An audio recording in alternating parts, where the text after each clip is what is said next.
La ilaha illallah Muhammadun Rasulullah alaihi salatullah wa alihi wal ahibbah. La ilaha illallah. Yang berikutnya adalah al-munafiqu silngatuhu bil halafil kadzib.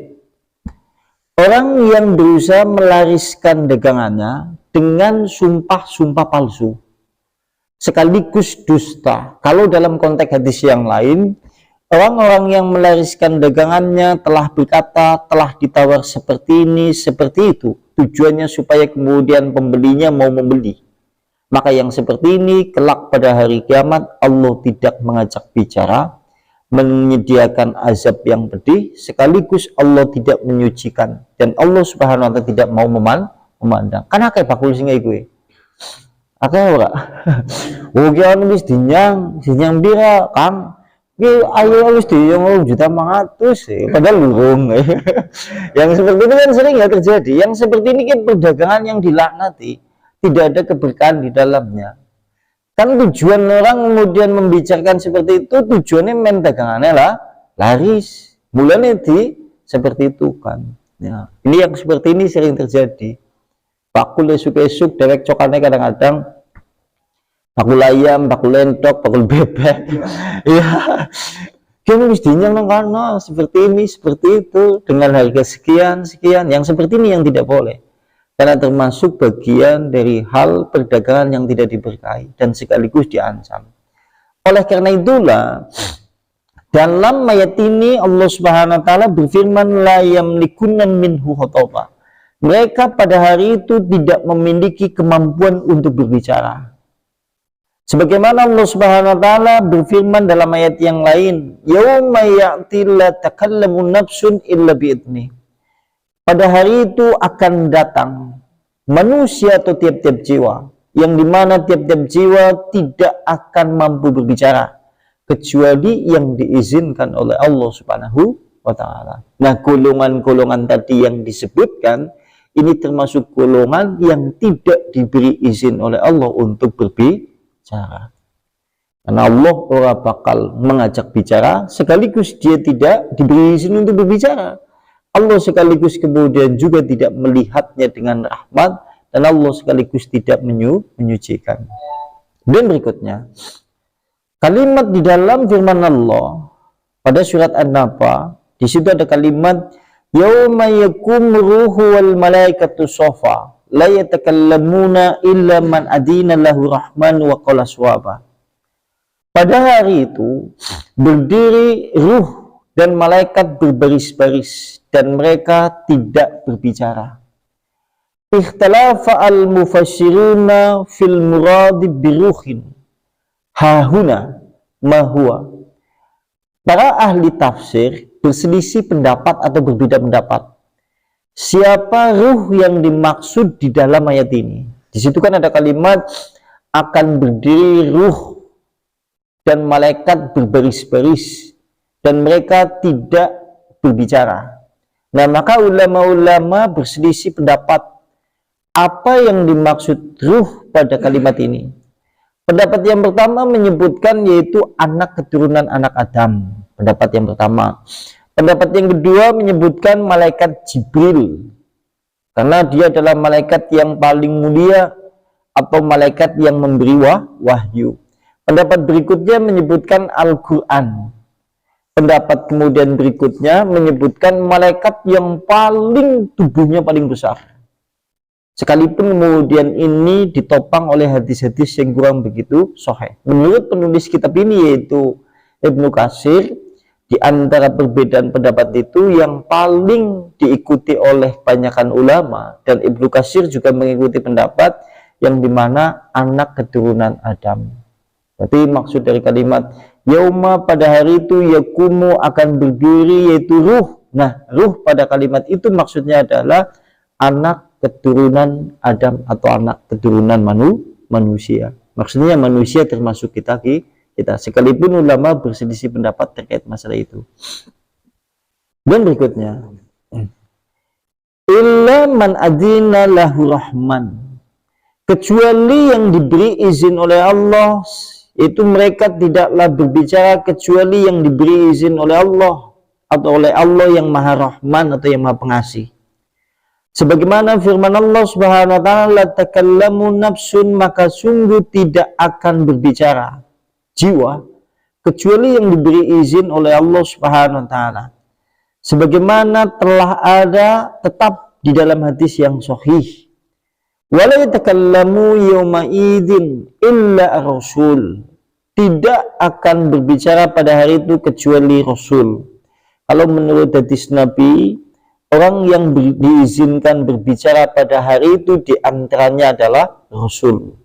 Kalau menurut hadis ini, berarti di situ kan ada kalimat tidaklah mereka itu berbicara kecuali yang diizinkan oleh Allah Subhanahu wa taala. Yang diizinkan oleh Allah untuk berbicara diantaranya menurut hadis yaitu Rasul. Waqala, kemudian dia berkata, itu siapa saja yang diberi izin oleh Allah Subhanahu wa taala untuk berbicara, maka dia berbicara pasti benar. Dan ucapan yang paling hak diantaranya adalah la ilaha illallah, sebagaimana Abu Shalih dan Ikrimah. Maksudnya berarti mereka tidaklah berbicara kecuali yang diizinkan oleh Allah. Yang diizinkan diantaranya yaitu malaikat, yang berikutnya adalah Rasul, yang berikutnya adalah anak keturunan Adam yang diberi izin oleh Allah untuk berbicara. Selain itu tidak ada lagi yang diizinkan untuk berbicara oleh Allah Subhanahu wa taala, untuk menunjukkan pada hari itu saking besarnya, saking dahsyatnya, saking ngerinya, dan manusia saking takutnya. Dan berikutnya, dzalikal yaumul haqqu, maka yang demikian itu hari yang hak. Maksudnya ada al-kain la mahala, itu hari yang pasti terjadi dan tidak mungkin terelakkan. Artinya hari yang disebutkan di dalam Al-Quran ini pasti suatu saat pasti akan terjadi, dan tidak mungkin manusia bisa menghindarkan terhadap ketentuan hal itu, karena itu sudah ditetapkan di dalam Al-Quran, dan Allah Subhanahu wa taala telah menggariskan di dalam bagian takdir-takdir manusia yang harus dilampaui tatkala kemudian mereka harus melampaui rangkaian-rangkaian hari setelah hari kematian. Faman sa'at takhadha ila rabbihi ma'aba, maka barang siapa yang mengambil kepada Tuhannya untuk tempat kembali, maksudnya adalah mujingan, itu siapa saja yang menjadikan Allah tempat kembali. Artinya kalau suatu saat hari ini kita sering kemudian kembali menuju jalan Allah, kembali bertobat menuju kepada Allah, kembali duduk beristighfar kepada Allah, kelak pada hari itu kita memiliki naungan, di antaranya adalah Allah Subhanahu wa taala. Tatkala pada hari itu kita semuanya membutuhkan pertolongan, maka apabila di dalam kehidupan dunia kita sering kemudian kembali menuju jalan Allah, Allah pada saat itu menyediakan tempat kembali. Tatkala hari itu sangatlah hari yang mengerikan. Watariqan, dan menjadi jalan, yahtadi ilaihi wa manhajan yamuru bihi alaih, yaitu siapa saja yang menjadikan Allah Subhanahu wa taala di dalam kehidupan dunia sebagai jalan yang ditempuh untuk menempuh hidayahnya Allah, dan sekaligus tempat kembali untuk kemudian bertobat kepada Allah dan cara beragama sesuai dengan petunjuk Al-Quran dan Sunnah, dan akhirnya kelak pada hari kiamat sampai pula dia menuju kepada Allah, dan Allah pada saat itu menjadikan tempat kembali yang paling baik. Artinya pada hari itu tatkala kemudian di dalam kehidupan dunia kita sukses di dalam hal-hal terkait permasalahan menempuh jalan hidayah, sering bertobat kepada Allah, sering beristighfar kepada Allah, maka pada hari kiamat tatkala manusia itu khawatir, kita mendapat naungan, kita mendapatkan tempat kembali di sisi Allah Subhanahu wa taala, yaitu rahmatnya Allah Subhanahu wa taala. Maksudnya seperti itu. Dan berikutnya, inna andarnakum ngadaban qariba, sesungguhnya kami Allah Subhanahu wa taala memberi peringatan kepada kalian, adaban yaitu azab, qariban yang dekat. Maksudnya adalah yaumul qiyamati lita'kida wa hukumahu wa syara qariban li'anna kulla ma huwa atin. Hari kiamat adalah hari yang sungguh pasti akan terjadi. Dalam waktu yang dekat pasti terjadi. Dan segala sesuatu yang ada di dalam hari-hari kiamat pasti akan terjadi dan tidak mungkin terelakkan oleh manusia. Artinya apa yang diberitakan oleh Allah Subhanahu wa taala pasti suatu saat akan terjadi dan dalam waktu yang dekat. Sekalipun ukuran dekatnya Allah Subhanahu wa taala mungkin bagi kita itu terasa jauh, tapi bagi orang yang keimanannya tebal, itu merasa ukuran Allah Subhanahu wa taala mengatakan dekat, kita juga mengatakan dekat. Karena kita tahu dekatnya hari manusia dengan rangkaian apa yang akan dihadapi pada hari kiamat, maksudnya adalah kematian itu sendiri. Dan kita manusia dekatnya dengan kematian. Mulanya dikatakannya adalah yaitu hari akhir manusia adalah dekat, maksudnya adalah kematian. Karena kematian juga disebut dengan yaumul akhir. Paling tidak direct sing paling dekat banget dengan hari kiamat di antaranya adalah yaumul akhir. Yaumul akhir adalah hari yang paling akhir. Disebut juga dengan al-maut menurut ulama mufassirin. Itu sing paling cedek. Karena boleh jadi mungkin hari ini kita masih berjumpa, boleh jadi mungkin tahun besok sudah ada di antara kita semuanya yang sudah berpulang lebih dulu menghadap kepada Allah Subhanahu wa taala. Kalau kemudian manusia sudah menghadap kepada Allah, artinya dia sudah yaitu menuju kepada rangkaian hari kiamat. Kemudian berikutnya, lantas kemudian berikutnya, yauma yandurul mar'u ma qaddamat yadah. Pada hari itu seseorang akan melihat terhadap apa saja yang dilakukan dengan kedua tangannya. Maksudnya adalah yu'radu alaihi jami'u a'malihi khairuha wa syarruha qadimuha wa hadisuha.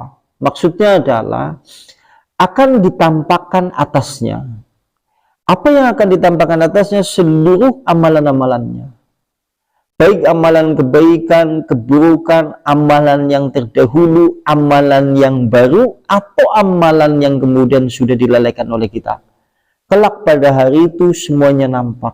Berarti pada hari itu Allah Subhanahu wa taala menampakkan semua amalan-amalan yang selama ini kita lakukan di dalam kehidupan dunia.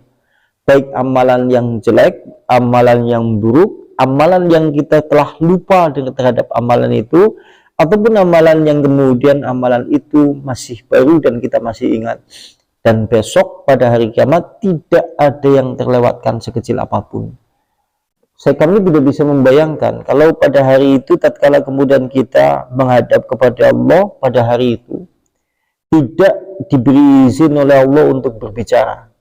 Yang akan berbicara adalah anggota tubuhnya, kedua tangannya, kedua kakinya, kulitnya, pandangannya, pendengarannya. Lantas kemudian pada saat itu dihadirkan pula semua bukti fisik atau bukti visual lengkap dengan data-datanya, bentuk perbuatan kita semenjak dulu sampai kemudian kita meninggal, baik yang kecil ataupun yang besar, yang nampak ataupun tersembunyi, lengkap dengan saksi-saksinya, saksinya bumi, kemudian malaikat, kemudian Rasulullah SAW, dan saksinya sekaligus anggota tubuh manusia. Kira-kira dewek ngomong apa? Waduh. Dan kami tidak bisa membayangkan kalau suatu saat kemudian kita menghadap pada hari itu, amalan keburukan kita lebih banyak. Wah, kami tidak bisa membayangkan betapa mengerikan dan rasa takutnya. Kalau seandainya kemudian seluruh rasa takut yang ada pada diri manusia ini dikumpulkan semuanya menjadi satu, maka rasa takut pada hari tatkala kemudian ditampakkan amalan itu lebih besar dibandingkan seluruh rasa takut yang dikumpulkan seluruh penduduk dunia. Kami tidak bisa membayangkan rasa ini yang apa ya. Ngelemboni surah bakal bisa ngelemboni ya. Ya, jenengan saja kalau suatu saat dihadapkan kepada atasan, kalau suatu saat memiliki kesalahan, begitu dipanggil, dia deg-degan. Kadang-kadang bicaranya tidak keruan. Sing mau wis ditata, tatkala kemudian di depannya bicaranya sudah tidak keruan, akalnya wis ora connect, istilah bahasa kita ngeblank, wis ya. Itu sama atasan. Apalagi besok kita sama atasan yang paling tertinggi di Maha Diraja, yaitu Allah Subhanahu wa taala pemilik langit dan bumi, terhadap amalan yang cukup banyak, kesalahan yang cukup banyak pula. Satu kesalahan saja kepada atasan kita, kita juga merasa takut. Bayangkan kalau suatu saat kita kesalahannya banyak menghadap kepada pemilik alam semesta.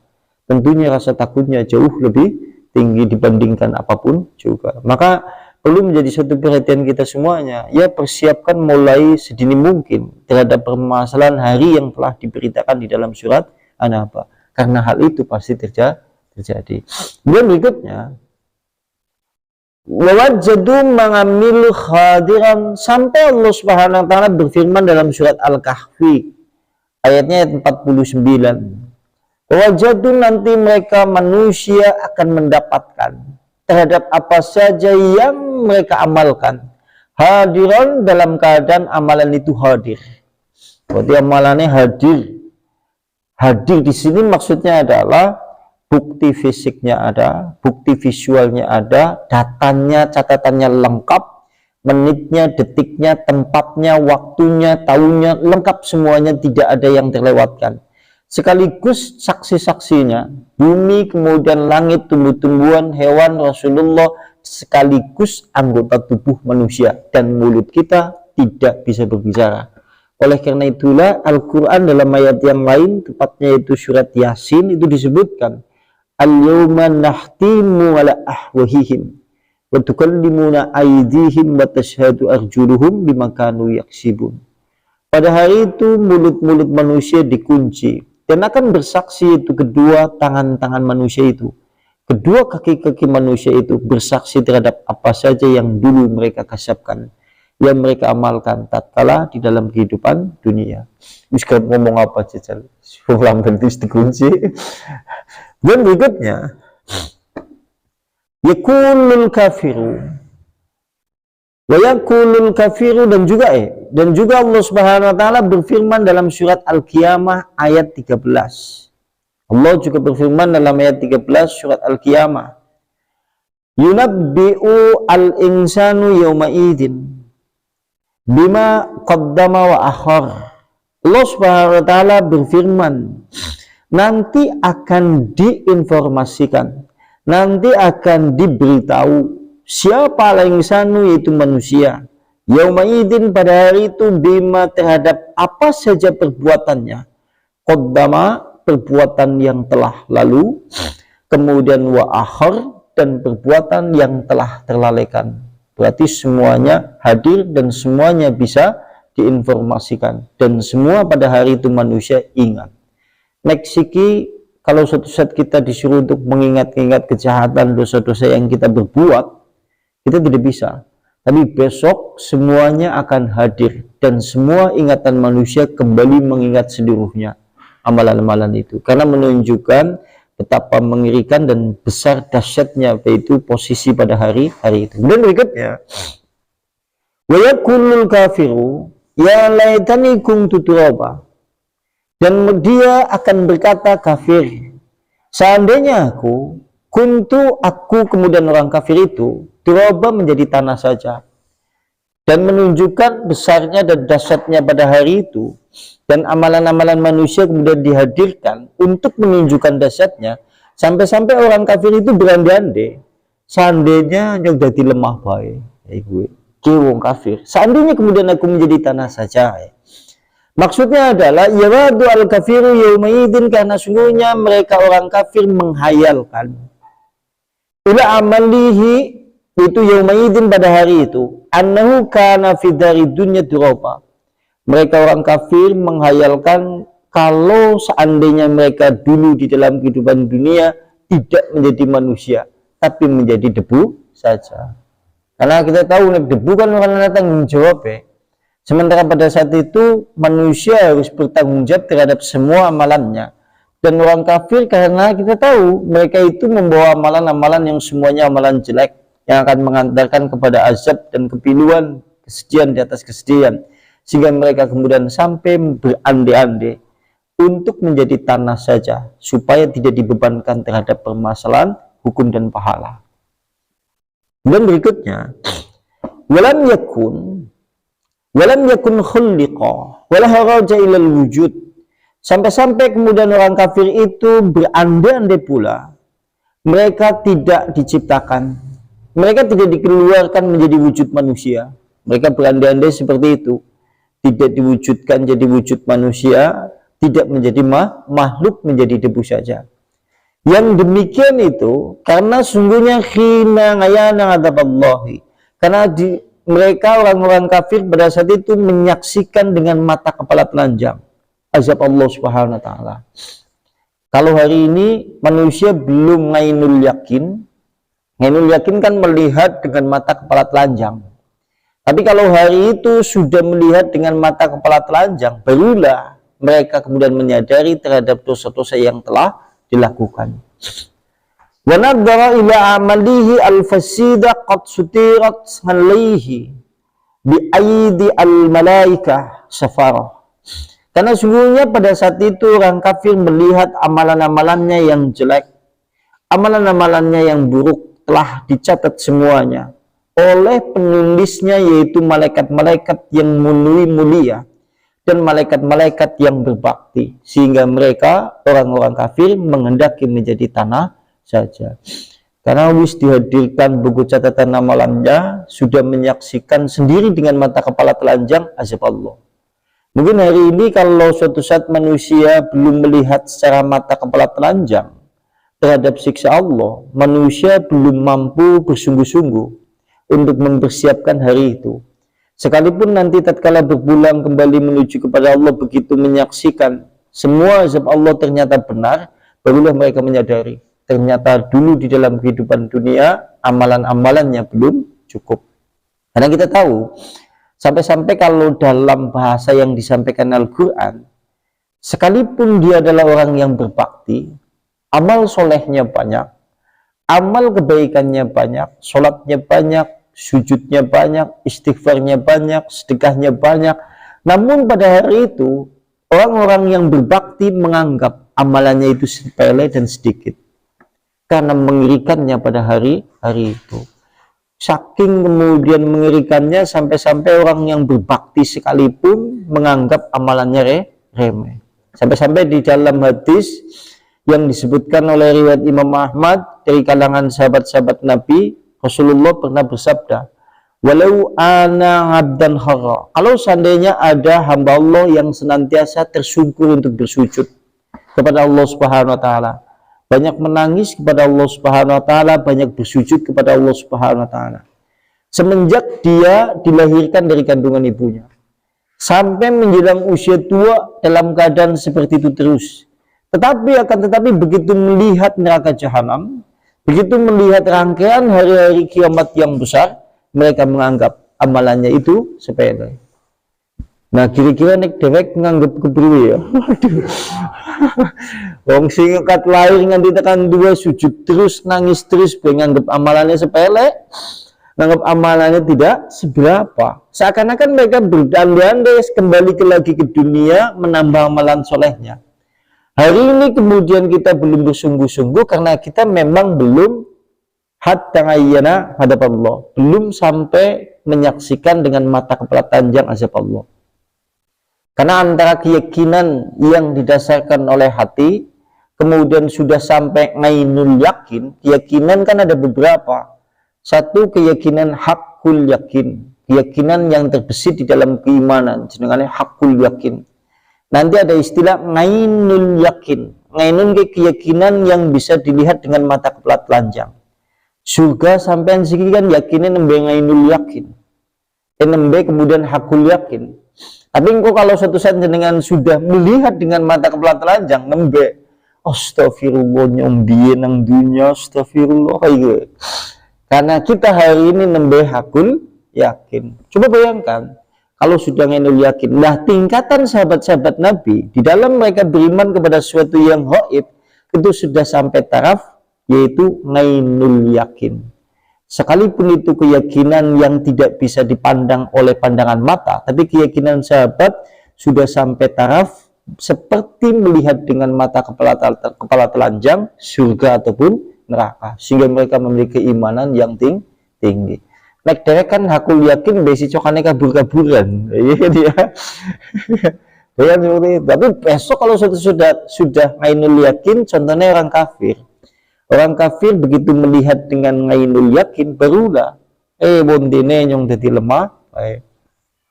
Sampai-sampai ada yang berkata ahli tafsir, mereka orang kafir mengendaki yang seperti itu, yaitu menjadi tanah saja. Yaitu khina yahkumullahu bainal hayyawan allati kanat fid dunya fayufsilu bainaha bihukmihil ngadli alladhi la yajuru. Karena sungguhnya pada hari itu orang kafir melihat bagaimana Allah Subhanahu wa taala menghukumi hewan-hewan. Jadi pada saat itu orang-orang kafir melihat Allah Subhanahu wa taala menghukum hewan-hewan yang ada di dalam kehidupan dunia dengan keadilannya. Hewan yaitu kambing yang pernah menanduk kambing yang lain yang tidak bertanduk, maka oleh Allah dikisos. Harimau yang pernah menerjang kijang, dicabik-cabik dagingnya yang kemudian dimakan, gantian dikisos. Kijang kemudian menerkam singa ataupun harimau.